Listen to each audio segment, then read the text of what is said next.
නමෝ තස්ස භගවතු වරහතෝ සම්මා සම්බුද්දස්ස. නමෝ තස්ස භගවතු වරහතෝ සම්මා සම්බුද්දස්ස. නමෝ තස්ස භගවතු වරහතෝ සම්මා සම්බුද්දස්ස. බුද්ධං ධම්මං සංඝං නමස්සාමි.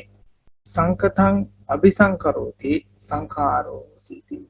සද්ධාවන්ත පින්තුනේ පූජනීය මහා සංඝරත්නයේ ප්‍රදාන රත්නගිරිගේ අවසරයි.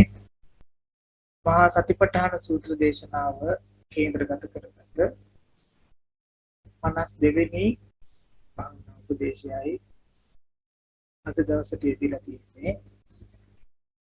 ඉතින් පහුගිය සතියේ වෙනකොට මේ දේශනා මාලාවේ අපි බොහෝ දුර පැමිණිලා තිබුණා. පංච උපාදානස්කන්ධය කියලා කියන සතර සතිපට්ඨානයේ අනුපස්සනාවට අයත් මේ සංඥා ස්තරය ගැන අපි ටිකක් වැඩි වශයෙන් කතා බහට ලක් කළා. මේ කොටසේදී අපිට හම්බ වුණා පිනතුනේ මේට පෙර ආතුව ඔයත්ොත් මමත් භාවනාව පුරුදු කරනකොට අපිට වුමනා වුණා ගන්න උඩ අලු කරන්න. නමුත් දැන් ඒකින් විනාශ වෙලා ඒ කියන අදහසින් අපි ඉවත් වෙලා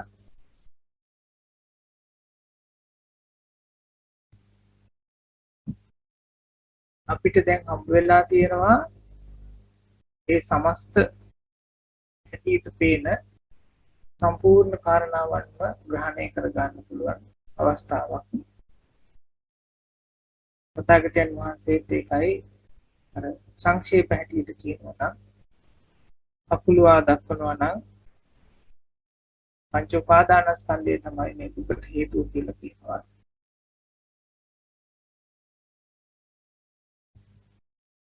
පංච උපාදානස්කන්ධයම තමයි දුකට කියන්න පුළුවන් නමක් කියලා කියනවා. අන්න ඒ කියන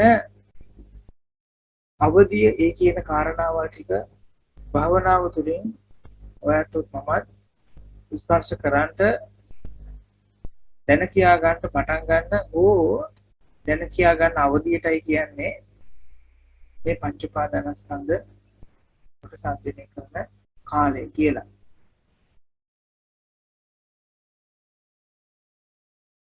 මේ කොටසදී පිනතුනේ අපි හොයාගෙන බලාගෙන යන්නේ අපේ තියෙන මේ ශරීරය ගැන තමයි.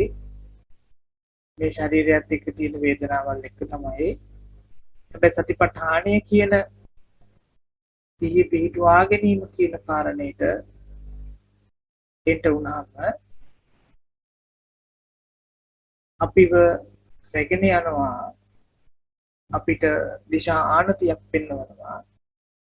සිහිය පිහිටවන්නේ කොහොමද කියලා ඔය කියන පංච උපාදානස්කන්ධය ඔස්සේ. ඉතින් මේක ටිකක් ඇත්තටම කියනවා නම් විස්තර කරන්නත් චුට්ටක් අපහසු විදිහේ කාරණාවක්. ඇත්තම කතාව කිව්වොත් එක්ක අපිට ඒ කාලේ භාවනාව කරගෙන යනකොට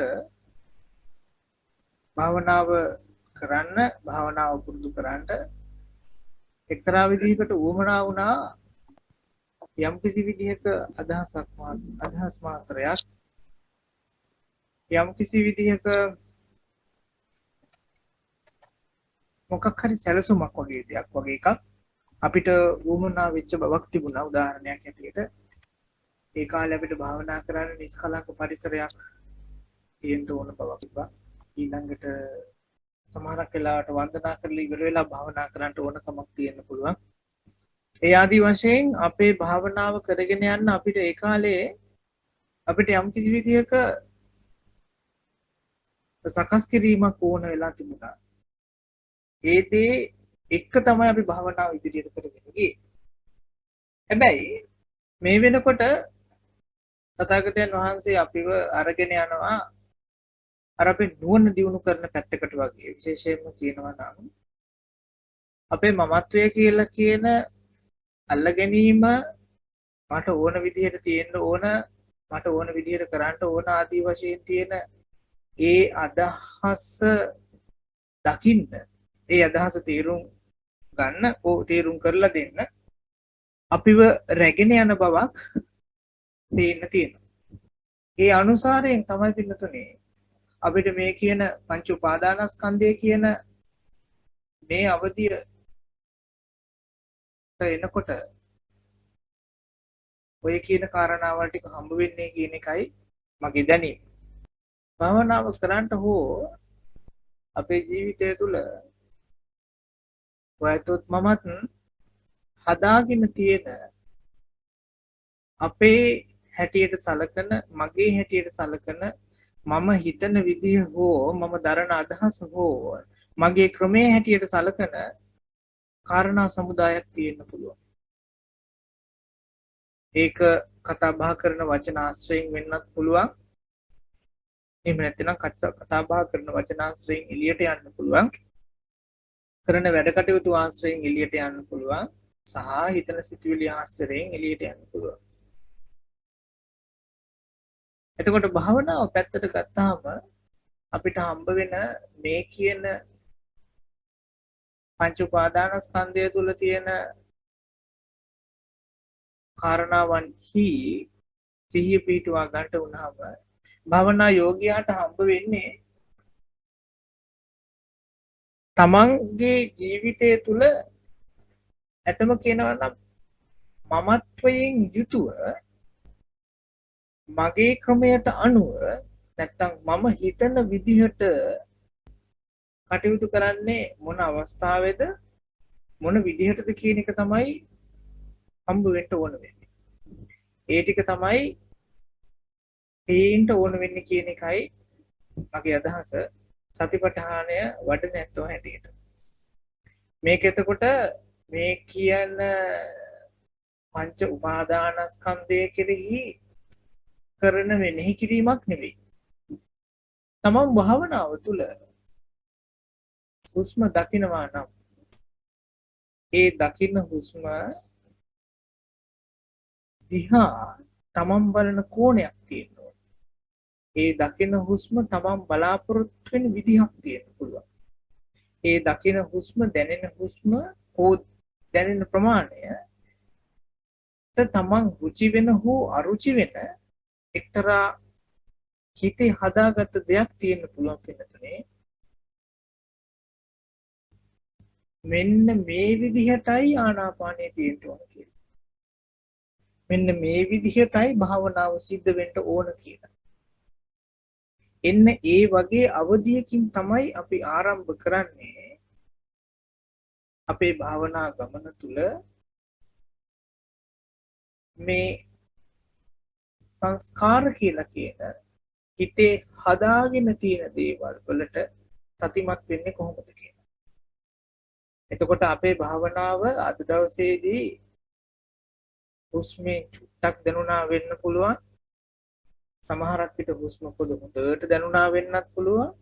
සමහරක් විට නොදැනී ගියා වෙන්නත් පුළුවන්. හැබැයි මම අසමාහිත වෙන්නේ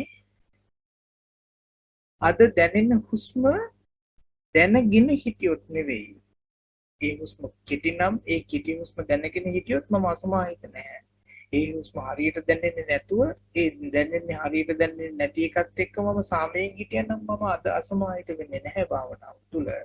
මට ප්‍රශ්නයක් ඇති වෙන්නේ නැහැ. ඒ වුණාට අද දැනෙන හුස්ම චුට්ටක් නම් දැනෙන්නේ මම මගේ හිතේ හදාගත්ත අදහස තුල තියෙන්නේ භාවනා කරනකොට හුස්ම සම්පූර්ණයෙන්ම tempat භාවයකින්ම දැනගත යුතුමයි කියන අදහස නම්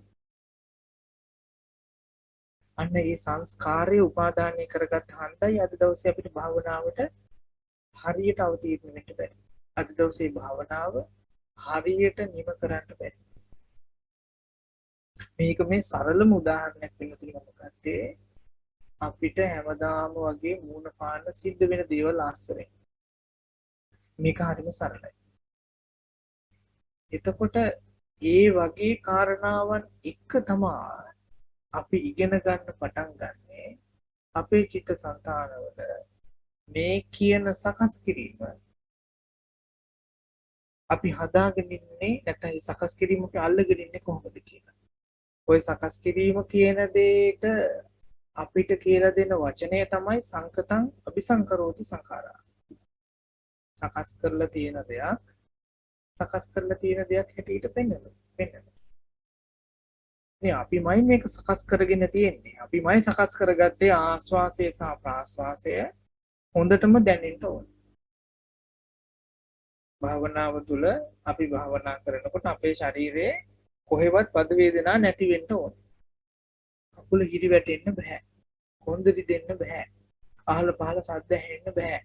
ආදී වශයෙන් ඔයත් මමත් අපි අපිට රුචි කරන ආකාරයෙන් අපි අපේ හිත ඇතුලේ හදාගෙන තියෙන සැකස්මක් සලස්මක් තියෙනවා. අන්න එයාටයි මම කියලා කියන්නේ. අපි හිතනවා මම කිව්වහම මේ අර විස්මුතුනේ ඉඳලා පාදාන්තය දක්වා කළු නම් කළු සුදු නම් සුදු උස නම් උස මහත නම් මහත මිටි නම් මිටි ආදී වශයෙන් තියෙන මේ ඇඟ කියලා මම කියන්නේ නෑ ඒක නෙමෙයි. ඕක පොළොවට පස්සේ නෑ. මෙතන මම වෙන්නේ අපි ඒ එක කාරණාවන් කෙරෙහි එක අවස්ථාවන් කෙරෙහි එක දේවල් කෙරෙහි අරගෙන තියෙන ඒ විදිහයි අපේ හිතේ හදාගෙන තියෙන සැලසුම ඒ හීනයයි අපි හැමදාම පින්නතුනේ ඔය කියන සංස්කාරයන්ගේ ග්‍රහණයට හසු වෙලා ඉන්න තාක්කල් අපි හදාගෙන තියෙන අපේ මනෝ මූලික අවශ්‍යතාවයන්ගේ ග්‍රහණයට හසු වෙලා ඉන්න තාක්කල්ම අපි හැමදාම දුවනවා. අපි හැමදාම දුවනවා. කොහෙද දුවන්නේ? අපි යන්නේ අපි ඒ හිතේ හදාගත්ත අර හීනේ පසුපස යනවා. අපි හිතේ හදාගත්තේ සංස්කාරය කියලා කියන ඒ දේ හොයාගෙන යනවා. එක්තරා දවසකදී ආශ්වාසය සහ ප්‍රාශ්වාසය හෝ ආශ්වාසය හරි මොකක් හරි කමක් නැහැ. භාවනා කරනකොට හොඳට දැනුණා නම් අපි හිතේ හදාගත්තා නම් මෙන්න මේක තමයි භාවනාව තුළ තියෙන්න ඕන විදිහ කියලා. අපි හිතේ දෙයක් හදාගත්තොත් සිතවිල්ලක් හදාගත්තොත් ඊළඟට අපි භාවනාව දිගටම ඔය කියන සිතුවිල්ලම අරගෙන යන්න පුළුවන්. භාවනාවේ දිගටම අපි ඒ කියන අදහසම රැගෙන යන්න පුළුවන්. ඒ අදහස රැගෙන යන තාක් කල්ම පින්නතුනේ අපි පස්සෙන් හඹාගෙන යන්නේ අපේ හිතේ හදාගත්ත අර සැලැස්ම. අර හීන මන්දිරේ. ඒක සත්‍යක් නෙවෙයි. ඒ සුසුම් පොත ඒ හුස්ම පොත ඒ දවසට සාපේක්ෂ වුණා මිසක වෙනත් දවසට සාපේක්ෂ නැහැ. ඕක හුස්මකට විතරක් නෙවෙයි අනුව යන්නේ අනිත් ඕනෑම කාරණයකට පවා මේක මේ විදිහටමයි ක්‍රියාත්මක වෙන්නේ. අනිත් ඕනෑම කාරණයකට පවා. ඔයතොත් මමත් අපේ ජීවිතය තුළ හදාගත්ත සංස්කාරයක් තියෙනවා. හදාගත්ත ක්‍රමයක් තියෙනවා. මම කතා කරන්නේ මෙහෙමයි. මම බලන්නේ මෙහෙමයි. මං හිතන්නේ මෙහෙමයි. මං අහන්නේ මෙහෙමයි. මම ඇවිදින්නේ මෙහෙමයි. මම අඳින්නේ මෙහෙමයි. මං වැඩ කරන්නේ මෙහෙමයි. මං හිතන්නේ මෙහෙමයි. ආදී වශයෙන් ඒ මෙහෙමයි කියලා ඔය හිතාගෙන ඉන්න ටිකෙන් තමයි ඒ විදිහින් තමයි මම යාව හදලා තියෙන්නේ. මම ඉන්නේ ආන්නේ ටිකේ තමයි. ඒ මමව තමයි අපි මේ දක්කගෙන යන්නේ. ඒ මමව තමයි මේ පෝෂණය කරන්නේ. ඒ මමට තමයි මේ කන්ට දෙන්නේ. ඔය කෑම හැටියට කන්ට දෙන්නේව නෙවෙයි. ඇහැට රූප, කනට ශබ්ද, නාසයට ගඳ සුවඳ, දිවට රස, කයට ස්පර්ශ. ඌව තමයි මෙයාට කන්ට දෙන්න ඕන දේ. ඒව තමයි මේ හොයාගෙන යන්නේ. එතකොට අපි හදාගෙන තියෙන සංස්කාරයන්ගේ ග්‍රහණයටයි අපි හසු වෙලා මේ සංසාරික දුක හදාගෙන තියෙන්නේ කියලා බුදුරජාණන් වහන්සේ දේශනා කරන එක ඇත්තට කොයිතරම්නම් සත්‍යද? කොයිතරම්නම් සර්ව සාධාරණීක ඇත්ත කතාවක් නේද? වහන්සේ දේශනා කරනවා සංකිට්ඨේන පංචපාදානස්කන්ධා දුක්ඛ කියලා. මේ පංචස්කන්ධය කියන දේ උපාදාන කරගන්න එකේ ප්‍රශ්නේ තියෙන්නේ. පංචස්කන්ධය නෙවෙයි. රූපේහි ප්‍රශ්නයක් නැහැ. වින්දනයේහි ප්‍රශ්නයක් නැහැ. හඳුනා ගැනීමේහි ප්‍රශ්නයක් නැහැ.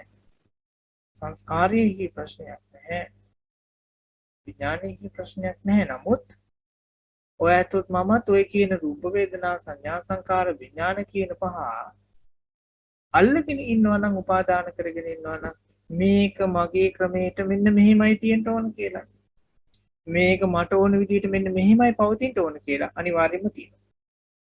ඒ තියෙන දේ හින්දායි ඔය ඇත්තොත් මමත් අද වෙද්දි මේ සංසාරේ දුක් විඳින්නේ. මෙච්චර කාලයක් අපි දුක් විඳින හේතු ඒක. එතකොට භාවනාව තුලදි තමයි සතිපට්ඨානය තුලින් තමයි අපිට හම්බ වෙන්න පටන් ගන්න. භාවනාව හැටියට මම හිතේ හදාගෙන තියෙන සැලැස්ම මෙන්න මේකයි. ආශ්වාසය දකින්නවා කියන එක හැටියට මම හිතේ හදාගෙන තියෙන අදහස මෙන්න මේකයි. ශරීරයේ දකින්නවා කියන එක හැටියට මම හිතේ හදාගෙන තියෙන අදහස කියන්නේ මෙන්න මේකයි කියන.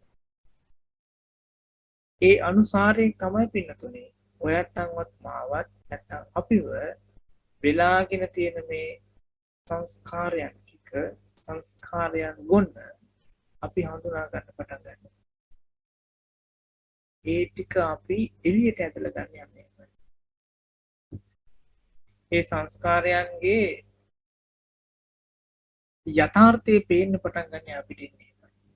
එතකොට භාවනාව තුළ ඔය ඇත්තොත් මමත් බොහෝ වෙලාවට කමඨාන් වාර්තාවල කියන වචනය තමයි එච්චර මේකේ සන්තෝෂදායී දේවල් හම්බ නොවෙනවා කියන එක. ඇත්තටම කියනවනම් මේ කතාව කියනවා.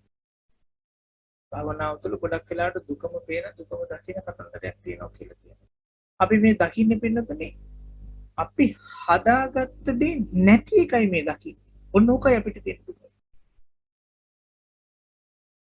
අපි හදාගෙන තියෙනවා භාවනාව කියලා කියන්නේ කොහොම එහාට නිස්කලංක ශරීරයට සැහැල්ලුවගෙන දෙන ආස්වාසය සහ ප්‍රාස්වාසය හොඳටම දැනෙන තේරෙන හිත දුවන්නේ නැති වද වේදනාවක් නැති සදබද ඇහෙන්නේ නැති ආදී වශයෙන් තියෙන මහා පුදුමාකාර ගුඩ අවස්ථාවක් කියලා. ඒ අපි අපේ හිතේ හදාගත්ත දේ නැති වෙන තාක්කල්ම අපි මේක ගැන කම්ප්ලේන් කරනවා. මේකට මනාප නැහැ තියෙන දෙයක්. ඒ තියෙන දෙයට මනාප නැහැ කියලා කියනත් මනාප නැත්තේ මොකටද? සතිපට්ඨානයට මනාප නැත්තේ. සිහියටයි මනාප නැත්තේ. එතකොට සතිපට්ඨානය වෙන්නේ මොකක්ද? සිහිය වෙන්නේ මොකක්ද? මේ මොහොත තුල යමක් තියෙනවද? යමක් පේනවද? යමක් දැනගන්නවද? ඒකයි සතිය. ඒ තැනට එන්න බැරි වෙන විදිහේ මග අහුරන කාරණාවල් තමයි මේ කියන සංස්කාරයන්ගේ ග්‍රහණය. අපි අපේ හිතේ හදාගෙන තියෙන අපේ සැලසුම් ටික. සමහර ඇත්තොත් එක්ක අපි කතා කරනවා, සමහර ඇත්තොත් එක්ක අපි කතා කරන්නේ නැහැ. සමහර අයව දැකපු ගමන්ම ඒ අයට කතා කරන එක්තරා ස්වභාවයක් අපේ හිතට එනවා. අපි ඒ අනුව කතා බහ කරනවා. සමහර ඇත්තන් මුණ ගැහුණාම අපි ඒ ඇත්තොත් එක්ක ඒ කතා කරන ඒ ස්වභාවයත් එක්ක කතා කරනවා. අපි එක අවස්ථාවන් වලදී එක විදිහට අපේ චරිතය මාරු කර ක්‍රියාත්මක කරනවා. මෙහෙම කරන්න කවුද ඉගැන්වුවේ? මෙහෙම කරන්න අපිට ඒ විධානය දුන්නේ කවුද? අපි ඒ විදිහට කතා කරන තැනට, ඒ විදිහට බලන තැනට, ඒ විදිහට වැඩ කටයුතු කරන තැනට, ඒ විදිහට හිතන තැනට අපිවම පත් කරේ කවුද? බාහිර කෙනා නෙවෙයි. අපි විසින්මයි අපි මේ තැනට පත් කරගත්තේ. ඒ මොකක්ද හේතුව උනේ? අපේ හිතේ අපි දාගෙන තියෙන අර සංස්කාරයන් ටිකම රජ කරන හින්දා. අපි හිතේ හදාගෙන තියෙන කාරණාවල්ම නැවත උලුප්පා අපි ඒකටම පොහොර එකතු කරන හින්දා. ඒකම වැඩි දියුණු වෙන විදිහට කතා බහ කරලා වැඩ කටයුතු කරලා හිතලා ඒ දේම වැඩි දියුණු වෙන විදිහට අපි අපේ හිතේ ඉඩක් දීලා තියෙන හින්දා. සංස්කාරයන් ටික අපි උපාදානය කරගෙන ඉන්න හින්දායි සංස්කාර අපිව පාලනය කරන්න පටන් ගන්නවා. උදාහරණයක් හැටියට මාරේ යනකොට කවුරු හරි කෙනෙක් බැන්න කියන්නේ අපිට බොහොම පරුස වචනෙන් බනිනවා අය. ලංකාවේ සිද්ධ වෙන පුළුවන් සුලභ දෙයක්. එහෙම වුණාම මේක අපිට හරි කරදරයක්. හරිම ප්‍රශ්නයක්. ඊළඟට ඊළඟ දවසෙත් යනකොට එයා ආයෙත් බයිනවා අපිට. දවස් දෙක තුනක් මේ වැඩේ වෙනවා. එක දවසක් අපි ගාවට එක්කෙනෙක් ඇවිල්ලා කියනවා මම බලාගෙන හිටියා ඔයාට අවල් කෙනා බනිනවා. අනේ සමා වෙන්න ඕන. මම දන්න කෙනෙක් එයාට මේ පොඩි අසනීපයක් තියෙනවා. එයා හිටි ගමන් ළඟ ඉන්න කෙනාට බනිනවා කියලා කිව්වයි කියන්නේ. එහෙම වුණොත් පින්නතුනේ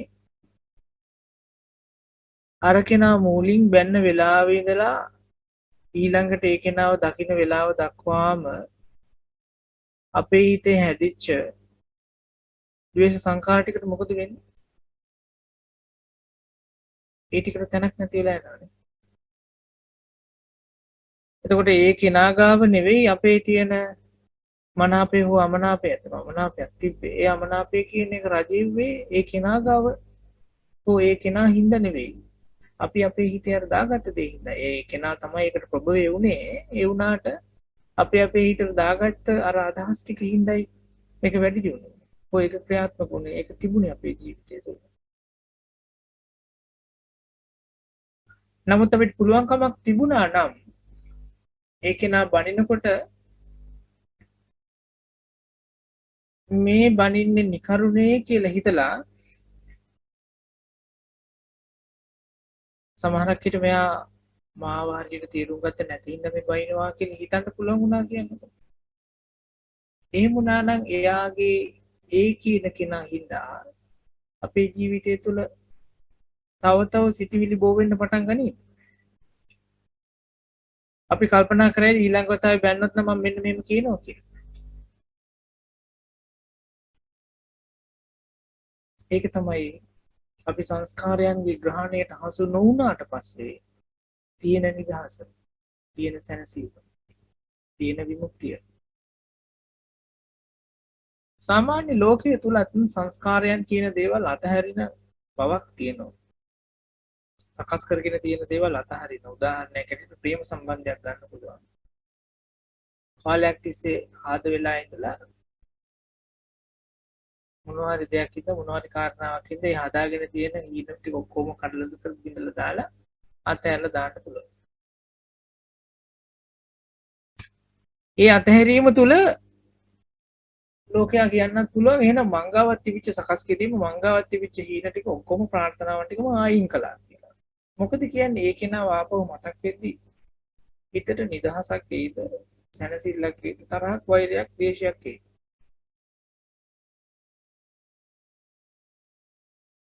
තථාගතයන් වහන්සේ දේශනා කරන දුකේ නිදහස් වීම පිණිතුනේ ආපහු දුක මතක් කරනකොට තරහක් ද්වේෂයක් ඇති වෙන එකක් නෙවෙයි. පරිලාහයක් තියෙන දෙයක්. අපිට මේ උගන්වන ක්‍රමයෙන් හම්බ වෙන ප්‍රතිලාභය තුල තියෙන්නේ විවේකයක් ඇති වෙන බවකුයි. විරාගයක් ඇති වෙන බවකුයි. නිරෝධයක් ඇති වෙන බවකුයි. අතහැරීමක් ප්‍රකට වෙන බව. ඒක හරියට යම් කිසි දෙයක් තිබුණා ඒ දේ අතුරුදහන් වෙලා ගියා වගේ තමයි. නිවන් දකින්න කෙනා ගැන ධර්මයේ සඳහන් වෙන උපමාව තුළ මෙන්න මේමයි කියන්නේ. පහනක් තියෙනවලු පත්තු වෙවි. අවසානයේදී පහන පත්තු වෙලා අර තෙල් ටික ඉවරයක් වෙනවා. ඊළඟට තිරෙත් පත්තු වෙනවා. අවසානයේට ගින්දර නිවිලා යනවා. ගින්දර කීතනක් හොයන්නත් නැහැ. තිබිච්ච තැනක් ඇත්තෙත් නැහැ. ආන් මේ වගේ තමයි. අපිට පුළුවන්කමක් තියෙවි පිණුතුනි කවදා හෝ දවසක සතිපට්ඨානයේ හින්දා සිහිය දියුණු කිරීම හින්දා හොයලා බලන්න මේ අවස්ථාවන් වලදී අපේ ජීවිතය තුළ දුක හදාගන්නේ ඒ දුකේ ග්‍රහණයටපත් වෙන්නේ මොන අදහස් හින්දාද? ඔකට අද කාලේ භාෂාවේ වචනයක් උත්තේ මොන විදිහට ප්‍රෝග්‍රෑම් කරපු හින්දාද කියලා හොයාගන්න පුළුවන් වෙයි. එතකොට මේකෙන් කියවෙන්නේ අපි අපේ ජීවිතය තුළ දුකින් නැති වෙලාවකුත් ඉන්නවා කියන එකයි. අපි අපේ ජීවිතය තුළ දුක් වේදනාවක් කියන දෙයක් නොවිද ඉන්න අවස්ථාවල් තියෙනවා. ඇත්තටම කියනවනම් නිවි සැනසුණු අවස්ථාවල් තියෙනවා. යහපත් විදියට සුදුසු විදියට කතා බහ කරන වැඩ කටයුතු කරන හිතන අවස්ථාවල් තියෙනවා. නමුත් අපිට ඒවා හඳුනා ගන්න අමාරුයි. අපිට ඒවා උලුප්පා ගන්න අමාරුයි. ඊට වඩා අපේ මනස අපේ හිත අපිට මතක් කරලා දෙන්නේ අපේ ජීවිතය තුළ අපි දුක හදාගත්ත දුක වැඩි කරගත්ත ප්‍රමාණයක්ම තමයි. ඒ කොටස් ටිකම නම් අපිට පෙන්වලා දෙන්නේ. උලුප්පල දෙන්නේ නැවත නැවත මතක් කරන්නේ. එහෙම නම් පිනතුනේ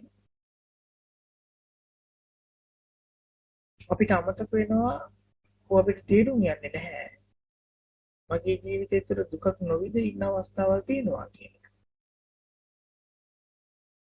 මෙන්න මේ දේ හන්දයි ඇත්තටම මට උමනාකම තිබ්බර කමඨාන් වාර්තාව කියන එක ඔයත්න්ගේ හිතවලට ඔබන්ට ඕනකම තිබ්බ එක. ඒක හන්දයි මම ඒක ගැන එච්චරටම කිව්වේ. භාවනාවක් කරලා ආපස්සට මතක් කරන එක එහෙම නැතිනම් දෛනිකව අපේ ජීවිතේ කටයුතු කරලා ඒ කරපු දේ ගැන ආපස්සට මතක් කරන එක අනිවාර්ය වෙන්නේ ඒකයි.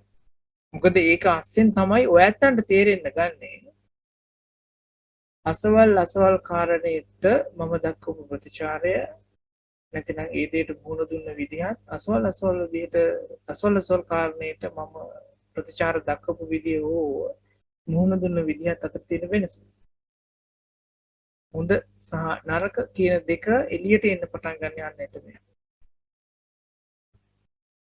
ඔය හොඳ සහ නරක අපිට එළියට එනවා නැතුවත් නෙවෙයි ඒ වෙන කෙනෙක් කියලා දුන්නට පස්සේ.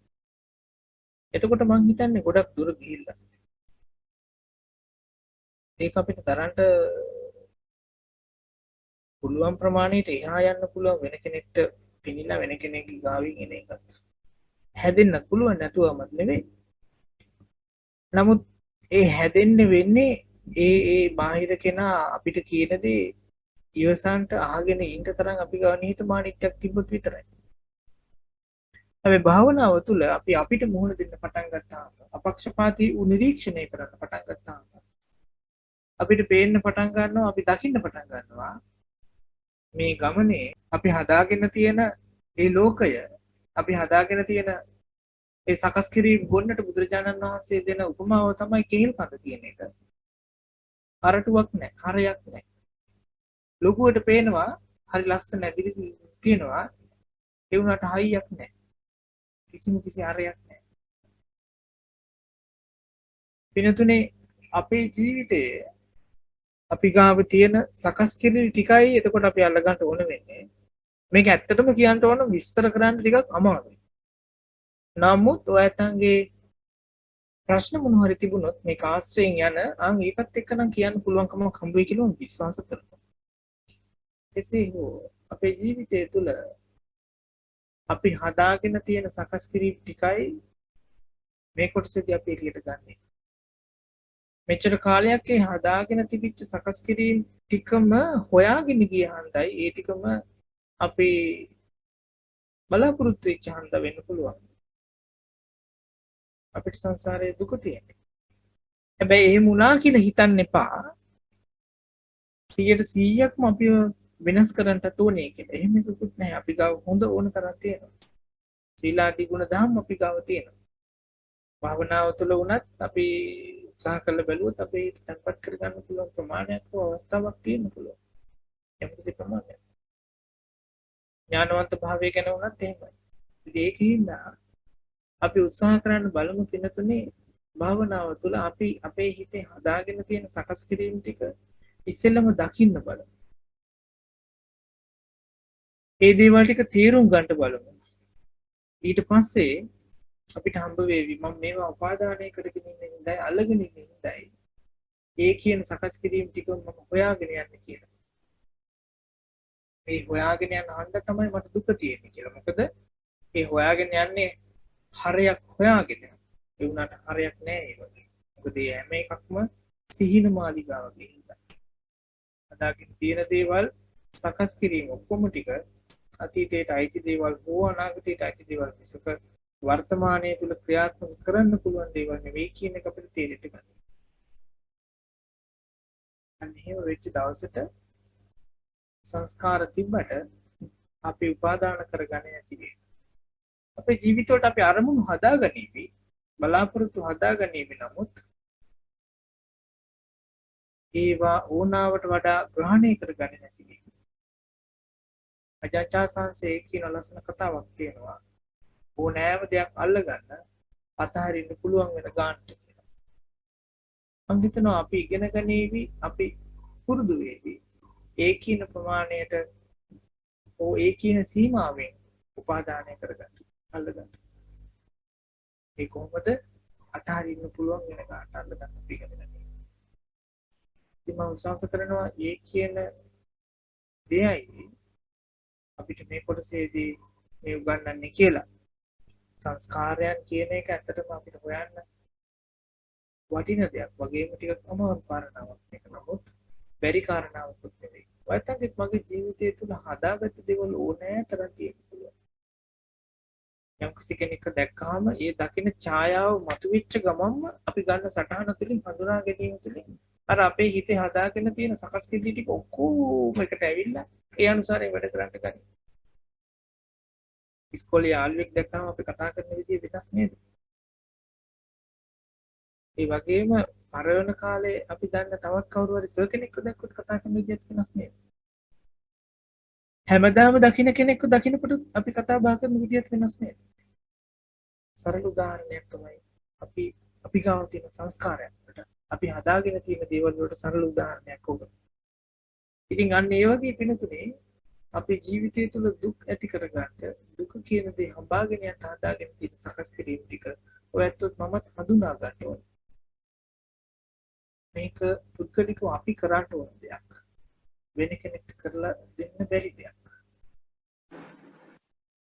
මේක අපි විසින්ම තේරුම් ගන්න ඕන දෙයක්. තේරුම් අරගෙන ඒ බැහැර වෙලා ජීවිතේ පවත්වන්න ඕන අවධියක් තමයි මේ තුලින් සකස් වෙන්නේ. ඉතින් මම බලාපොරොත්තු වෙනවා අද දවසේදී ඔන්න ඔය කතා කීයක් තමයි මම කියන්න උත්සාහ කළේ. නමුත් අද කාර්මික දෝෂ ආදී ප්‍රශ්න ගොඩක් තිබුණා. ඒක නිසා මම විශ්වාස කරනවා පුළුවන් තරමක් උත්සාහ කළා මම මේ දේ විකාශනය කරන්නට. ඒසෙන් වේවා කියලා බලාපොරොත්තු වෙනවා වගේ මේ දේශනාව තුළින් ඔයයන්ට යම්කිසි විදිහක දහම් දැනුමක් සැලසුණා නම් ඒ දේ තමන්ගේ ජීවිතයට භාවිතා කරලා පුරුදු කරලා සංසාර ගමනේ නිදහස් වෙන්න මාර්ගය සලසා ගනිත්වා කියලා බලාපොරොත්තු වෙනවා. සියලු දෙනාටම තිබුණා. සාදු සාදු සාදු සාදු සාදු ස්වාමීන් වහන්සේ සාදු හන්දමයන් ධම්ම කතං සාදුකං දදාමසේ මේ සදහම් දේශනාවේ කුසලය අප සියලු දෙනාම සාදු සිතින් අනුමෝදන් වෙමු. සාදු සාදු සාදු අනුමෝදන් වෙමු.